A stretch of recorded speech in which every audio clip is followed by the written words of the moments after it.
2020 Cadillac XT6 with a 9T65 9-speed transmission. GM just started using these. It looks like they're 6-speed. It's very similar to what the 6-speed was. And Ford uses a closed transmission as well. But already 80,000 miles on this thing. And we're seeing it already where, and the 6-speeds did it too.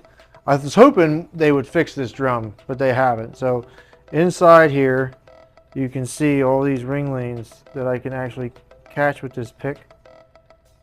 They're supposed to be like this one. They're supposed to be completely smooth. Now once they wear in a little bit, you'll get a little bit of a ring lane mark, which is fine. But like with this one, yeah, I can, you know, I can grab the end of it, and which means that these rings are eating it already. So we put in a little bit of a different ring.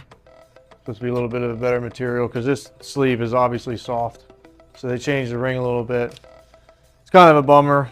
I wish that they would have changed this drum, because 80,000 miles is just too soon for a 2020 Cadillac.